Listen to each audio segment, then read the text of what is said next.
आज हम सिदरा से जम्मू की तरफ आ रहे थे और बाईपास की तरफ से, और आज हमने देखा कि यहाँ पूरी की पूरी पहाड़ों के पहाड़ों को काटा जा रहा है और जितने जितने पेड़ लगे हुए हैं जो पूरे जम्मू को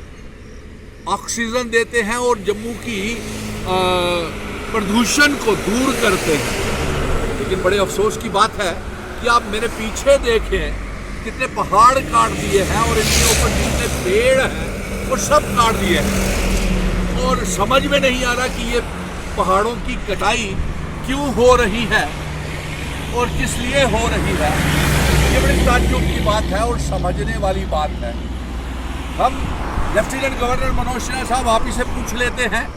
कि सिदरा से लेकर के पूरा नरवाल तक आपने यहाँ पे जो रिहायशी लोग थे या रोजगार के लिए जिन्होंने रेस्टोरेंट्स बनाए थे उनको तो आज से साल 2 साल पहले आपने उखाड़ फेंका और आज उसी पहाड़ों को आप देखिए काटते चले जा रहे हैं, पहाड़ों को पेड़ों को काटते चले जा रहे हैं। तो जम्मू की ऑक्सीजन के ये प्लांट्स हैं और मैं तो कहूँगा कि ये ऑक्सीजन के रिजर्वायर्स हैं और अगर कोविड जैसी आपदा फिर से आ जाए तो ऑक्सीजन की कमी जिस तरह उस समय कोरोना के काल में हुई थी और ऑक्सीजन लोगों को नहीं मिली थी, लेकिन इस तरह से आप पूरे का पूरे पहाड़ के पूरे पहाड़ ये काटते चले जाएंगे, पेड़ काटते चले जाएंगे, तो फिर जम्मू को ऑक्सीजन कहाँ से मिलेगी। और चीफ जस्टिस साहब आप यहाँ पे उद्घाटन करके गए थे तो हम चीफ जस्टिस ऑफ इंडिया से ये गुजारिश करेंगे, सुप्रीम कोर्ट से ये गुजारिश करेंगे कि आप एक बार फिर से रिव्यू कर लें जो फैसला आपने हाई कोर्ट जानीपुर से यहाँ पे शिफ्ट करने का फैसला लिया है। वहाँ पे आगे ही बहुत खूबसूरत हाई कोर्ट का कॉम्प्लेक्स बना हुआ है और वहाँ पे आगे एक्सपेंशन की जगह है।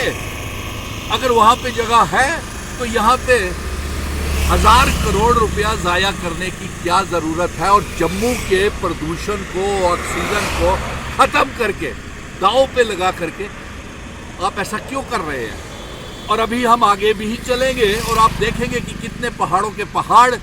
और पेड़ों के पेड़ काटे जा रहे हैं। सिदरा से शुरू हुए, नगरोटा सिदरा से शुरू हुए और हमने देखा कि पूरा नेशनल हाईवे जो जाकर के नरवाल के साथ, बठिंडी के साथ मिलता है, तमाम पहाड़ों को काटा जा रहा है। तमाम खूबसूरत पेड़ों को, बड़े बड़े पेड़ों को जो ऑक्सीजन बनाते हैं, जो ऑक्सीजन के रिजर्वायर्स का काम करते हैं और जम्मू में ऑक्सीजन की कमी को पूरा करते हैं, उन पेड़ों को और पहाड़ों को काटा जा रहा है जो जम्मू में पोल्यूशन को दूर करते हैं। बड़ी हैरानगी हुई, हमें तो ये समझ ही नहीं आया कि इतने किलोमीटर तक